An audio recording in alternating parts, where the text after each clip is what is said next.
The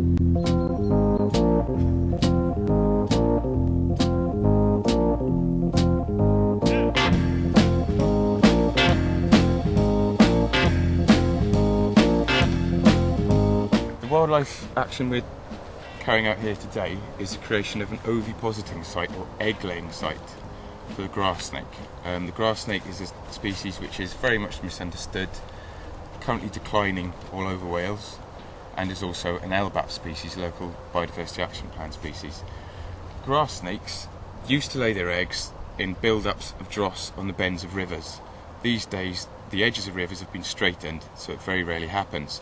So grass snakes are having to seek heat-seeking and moisture-generating piles such as dung heaps, compost heaps, etc. They're often disturbed way before the eggs hatch out. So what we're doing today amongst this wildlife area, where we've also created ponds to boost the amphibian numbers, which will ultimately boost the grass snakes, we've built hibernation sites for them and the egg-laying sites. So that provides a one-stop shop for the grass snake, which is very rare for them. So that's why we've got these people wheelbarrowing manure about today. What does prompt you to volunteer? Well, we want to help our native herpetofauna and work with great people like Hannah. But what do you get from it? Lots of experience and Satisfaction. yeah, And like to help wildlife, so it makes sense. yeah. Well, really helping the wildlife. I mean, Yeah. our group does a lot of these sort of projects, and it's great to see the benefits for wildlife. Without these sort of volunteers and this sort of action, really, what do you think would happen around here? For amphibians and reptiles, it's pretty bleak without people taking action for them at the moment. Habitat gets destroyed regularly. Work is carried out at the wrong time of year.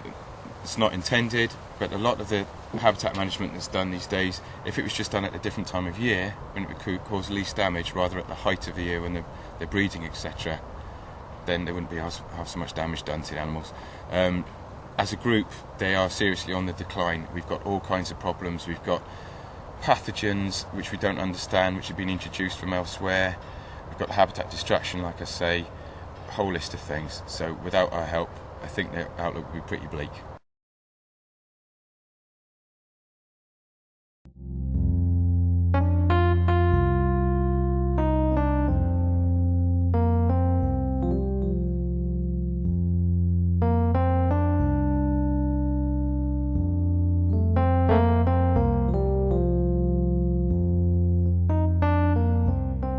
Because it was such a big maintenance task to try and keep on top of it, it was trying to find some alternative use. The hall was used quite regularly, so the idea was to create an area that could be used. That's what the purpose of the patio is for, and create an area for wildlife. So it's got something for the kids and the local schools to sort of take ownership of, which helps with the management and the maintenance of the site. So has the wildlife increased because of what you've done? Oh, definitely, definitely. Because of the wildflower meadow, we had an enormous amount of bumblebees all over it. Not just bumblebees, but butterflies and birds life as well. So yeah, I mean, because it's more diverse, the benefits of wildlife are a lot more, really. So there's a lot more here on site. So the community involvement now, do you think more people come here than they used to before alternative? Oh yes, yes. They come and bring their children, and lots of elderly people come and sit because we've got some nice seating arrangements there now. Yes, they do. And I love the wildlife part of it, and the children coming back and forth here is lovely. They each got their own beds, raised beds, and I think it's lovely to get the children involved. I think it's lovely. I think for me, it's just the community have really taken ownership of it, and it couldn't have been done. I mean, all of this site, with the exception of the patio area, all of the ground was standing down, all of the meadow, everything, all the planting, done by the community. And that's one of the most important things, and it just shows you how a few people doing a few simple things can make such a massive impact on wildlife. If we all did it, then we'd all be in a better place. So. Yes, it's got to go from strength to strength now, isn't it? There's lots of other things, with the help of Chris, that we could do, with wildlife. And once people are getting to know it's here, well, we get more people involved, isn't it? Yes, definitely.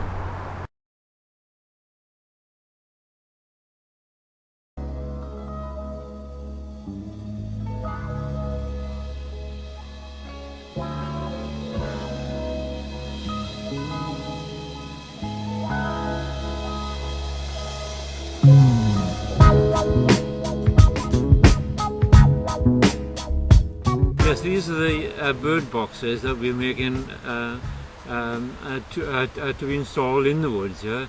The two larger ones are for raptors, for the much larger bird. This one is for owls, and this one is for a kestrel, and this obviously is much smaller. It is for the blue tits and the much smaller birds. The idea of this box is that it is to represent a large branch that is broken off from the tree, and the idea is that it's installed in the tree as such and strapped to the tree, and then the bird then obviously goes in there, and we've got a whole, or at least a panel there, which we can actually clean out, you see. And the much larger one again is for a kestrel, which, as you can see, will be installed quite high up in the tree, so it is going to pose a few problems for us in getting them there, but I'm sure we will be able to do it. We do it in our spare time, we all get some satisfaction out of doing it, and then having made them, it's surprising when we go around checking them on a monthly basis how much excitement there is when birds actually get in there and hatch and fledge, and we do get a lot of satisfaction out of it all.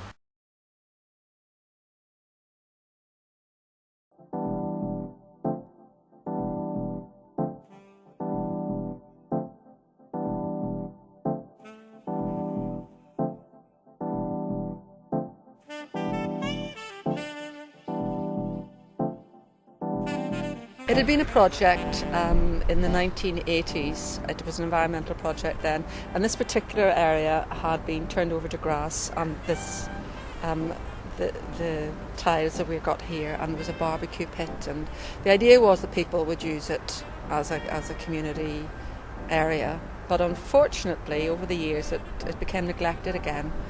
At the time they put in the trees that you can see over there, and they survived, and we've been able to use them for our nest boxes, but the rest of the area wasn't really being used the way it should be used.